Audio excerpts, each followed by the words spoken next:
weekend edition, and like I promised before the break, we are now having a conversation with the county governor of Bungoma, which is the host county for this year's national Madaraka Day celebrations. That's Kenneth Lusaka. Thank you for joining us on NTV and being the host to this county edition. And tomorrow, it must be a busy time for you and just in terms of preparing this place to be ready for the celebrations. What is the kind of investment that has gone into preparing this? What is the cost that has come, with putting this together? Thank you so much. First of all, I want to thank the national government and the president for choosing Bungoma to host this year's Madaraka Day. It's the first Madaraka Day. All this we started planning in November. We had the National Steering Committee and the County Steering Committee trying to make sure that the infrastructure is in place. Like you can see, the stadium is ready. It's been quite an investment. The county government did the pavilion. Phase 2 has been done by the national government in a record of about 2 months. Of course, for the county government, we have spent over 600 million, and the national government has also spent over 600 million to have it in this state. Of course, after even the celebrations, we are going to have a canopy being done around the whole stadium so that we meet standards, the FIFA standards of to be able to host international matches like AFCON, and that's where we're aiming at in 2017. So this has, and when you also look around, we have roads that have been done, the infrastructure, the tarmacking and all that. So I think the national government has spent quite a bit of money. I can't tell the exact figure, especially on the road, but I know what we have spent to do this. They have also done Matulo airstrip, which was dilapidated. A runway of 1.1 kilometer has been done. Therefore, some light aircrafts can land there, and that's a very big plus. We are also looking at buying more land so that then the runway can be extended to 1.5 kilometers to be able to accommodate bigger flights. That's because we want to also elevate it into an international airport, and that the president has made a pronouncement on it as he started his tour yesterday. And so how long are you giving in terms of being ready to have that airport being international standard? We, depending on how long we get the land, but we are going to put money in our budget this financial year, this coming financial year, to be able to acquire more land. But as it is now, it can take a 35-seater aircraft. We are already negotiating with the airlines like Skyward. Even Jumbo can land there. So we're giving it by, say, early next year. We should be able to have it elevated into an international airport with a terminal and a very good runway, like I've said, about 1.5 kilometers. Okay. And just briefly, before we even just delve into a few issues of Bungoma County, what are some of the things that Kenya should expect here tomorrow, just so that we can also just have that information out?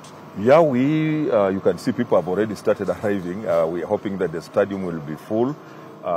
We expect that everybody should be seated by 7 o'clock. And other VIPs should arrive at between 7 and 8, because we expect His Excellency the President to arrive at 9 a.m. at the stadium. So we are very hopeful. We are looking forward that, of course, the President will be talking to Kenyans, and we can't preempt. We don't know exactly what he's going to talk about, but I'm very sure that he has good things to tell the Kenyans as we celebrate the 61st Madaraka Day celebrations. We are hoping that all will go well. I just want to appeal to our people to come early enough so that they are seated, like I've said, by 7 o'clock. So what have you done to sort of mitigate any potential unfortunate events? Like you see what happened in Kericho the other time, there was stampedes, and it was a muddy situation. We've seen there's been some rain this afternoon, so it's also a bit muddy. What has been done to avert any undesirable situation? Yeah, that's why we the security team met, and we have put in place security measures to ensure, one, that people come early enough and they will be cleared quite from a distance. The gates that will be used will be 2 gates, and the clearance will be done far away so that people are able to walk into the stadium without crowding or overcrowding at the exact gate. So all that has been taken care of because lessons were learned in Embu, lessons were learned in Kericho, and this being a third function during this administration, I think all that has been taken care of, and that's why we are not expecting any mishap at all. And we pray that none occurs. Yeah.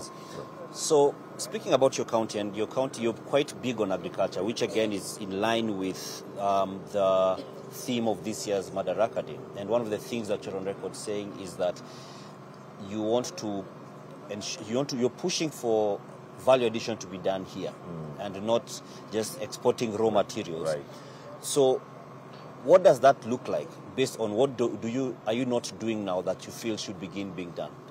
One of the things that, like you've rightly put, first of all, the whole week, last week, from this week, from Monday to Thursday, we had exhibitions, basically agricultural stakeholders, and we had over 300 exhibitors at Kibabi University, demonstrating what we are doing as a county and what is happening generally in the whole country. So what I mean by value addition is, for example, when the president had talked about the last mile, remember, power, electricity, yes. So that if we have more connectivity, we want to promote cottage industries because we have a lot of tomatoes, for example, coming from Mount Elgon to Chwele and our other markets. So that instead of just selling, say, tomatoes, we have tomato sauce. Those cottage industries will also be able to generate employment to our youth, which is a big problem. So we are targeting most of the markets, and we have a lot of markets also going to be constructed, like the president has announced, is going to construct 8 markets. Is going to expand the existing markets, and others are going to be new. So in these markets, we want to ensure that at least every market has several cottage industries, could be the livestock or even crop production. That is the way I'm looking at that. We are not doing that. We are not doing that for now because of some places we lack electricity, we lack the basic infrastructure that can be able to do that. Like even poultry. During my first term and even when I was a PS in livestock, I started a slaughterhouse, a chicken slaughterhouse in Chwele, which is quite big, and it can slaughter up to 3,000 chicken a day. The first lady of the county has also started another poultry farm, big poultry farm of over 3,000 birds in a place called Mikuva, where they are slaughtering and packaging, and now they're looking for market to sell. So those are the kind of things that we want to do, so that at least our people, the food that in the next maybe 10 years to come, I don't want to see products leaving this county raw. We want to add value so that people can even get more money. And these things are doable. We went to one of the places the president visited yesterday, Webuye West TTI. We found they have a big machinery that are making yogurt, they are bottling water, and many other things that can be done. If we can have that all over the place, it will create employment, and it will also put money in the pockets of our people. Okay. And when you talk about, we've been going through a very tough time in the country in regards to the floods and the damage. How bad has it been for Bungoma, and where are we with that kind of mitigation of the situation? We are lucky that this has not been very bad for us in Bungoma, except a few incidents on the slopes of Mount Elgon, where we lost 3 lives. Yeah. We were able to support the family. We were also able to sensitize our people to move to safer areas, as opposed to staying in all those areas that are prone to mudslides. So our disaster team has been on the lookout, has been alert, and I want to thank our people because they were very cooperative. They were able to move to safer areas, and we have not lost any more lives. Otherwise, it has not been so severe. We were worried about Nzoia swelling, but at least so far so good. We don't think there's a danger as it is now, but our disaster team is prepared. Is there any way that some mitigation can be done, because heavy rains will come again at some point, so that you're not kind of just crossing your fingers? Is there anything that's been proactively done? Yeah, the best thing is like I said here, the hot spot, the prone areas are the slopes of Mount Elgon. Yes. So we want, even after this, to advise our people, if we can get other pieces of land where they can be settled, so that they move away from those areas where we have, which are prone to mudslides, so that we are not, like you have rightly said, we are not just dealing with, we are not firefighting whenever these things happen. So the disaster committee, and the disaster team under the special program docket, I've also come up with a master plan and an elaborate plan on what we need to do, not just in Mount Elgon, but other areas where disaster can occur. Okay. And before we close this conversation, because I'm informed that you have got a meeting to be attending, Yes. and so we appreciate your time. This region has been quite hot politically. The Western region has been quite hot politically. Yes. What's your position on all this? Because, you know, for many years we've heard about Mulembe Nation unity, which is elusive. No, for the first time, even the meeting that I'm going to attend now, and we want to thank this Madaraka Day because for the first time we have a state lodge, and the president put up here yesterday, he's here today, and I've just actually come from a leaders meeting where all members of parliament from Western Kenya are attending, you know, just sharing what we think are our priority areas, what some of the issues that we would want the president maybe to address while he's here.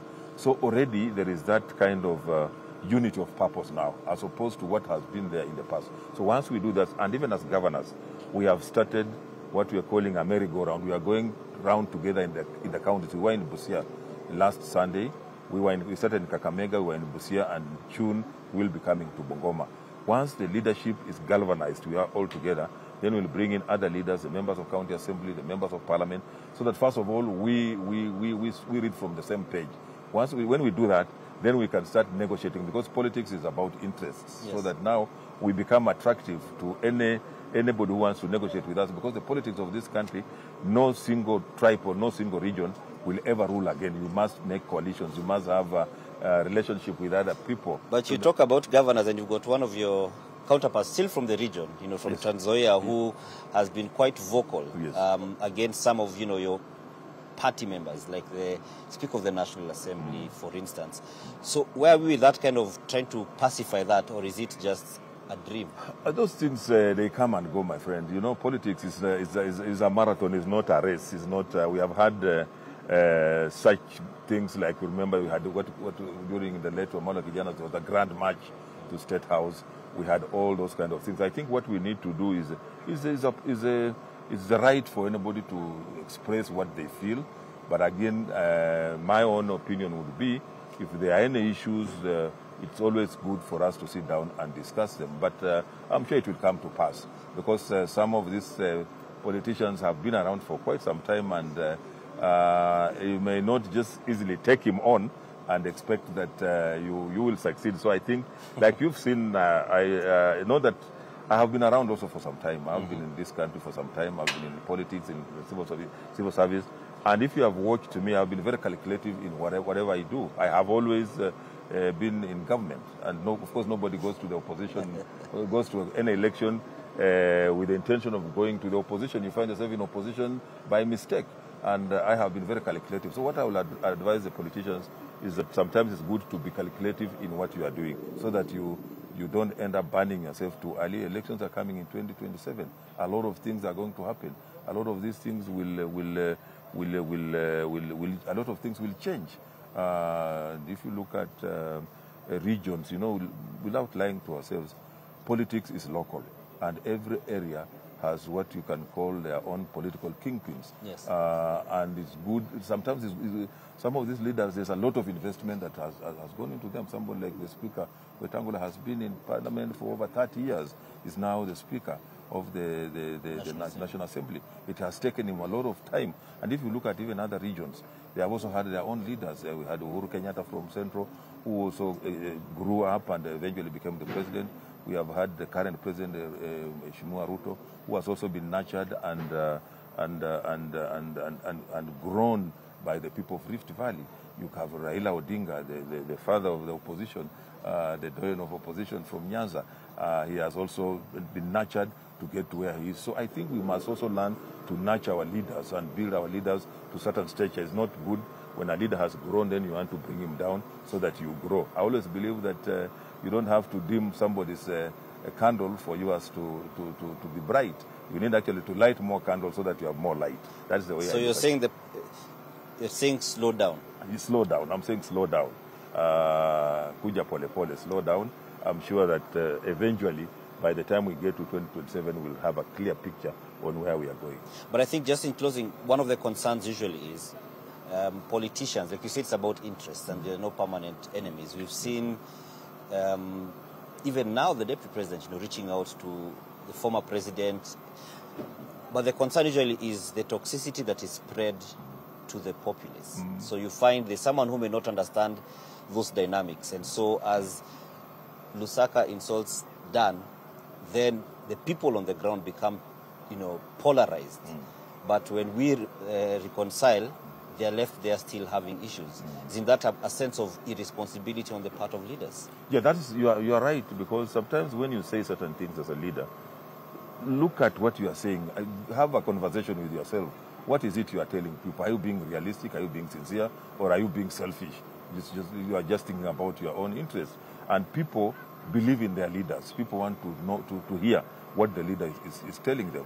So, but we are also around, and when certain things are also said, we'll also come out to tell our people the truth. Because it's our responsibility as leaders also to give direction to our people.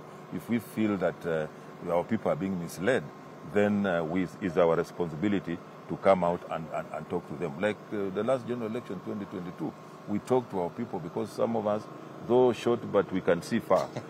We called our people that the direction, the way the politics was going, this is likely to be the axis that is going to win the elections. And surely, you remember Bungoma, when they voted, Bungoma is the one that tilted the scales in terms of the Kenya Kwanza forming government and winning that election. So we shall also, at the right time, of course we cannot be in the campaign mode throughout. At the right time, we'll also come out to call on our people that this is the direction that we want to go. So we'll also be there to give our views. Thank you very much, Governor, for joining us on NTV Weekend Edition. Right. You may have your leave because I know you're meant to be having a meeting. Right. And thank you, and we look forward to the Madaraka Day celebrations. Thank you. Yes. Asante sana. Asante sana. Yes. We're speaking with Kenneth Lusaka, who's the governor of the county of Bungoma, where we are for tonight and tomorrow as well. And don't worry, Governor, these things happen on live TV. And, we'll treat them as normal. But we take a short break on NTV Weekend Edition. We'll be back with more. Stay with us.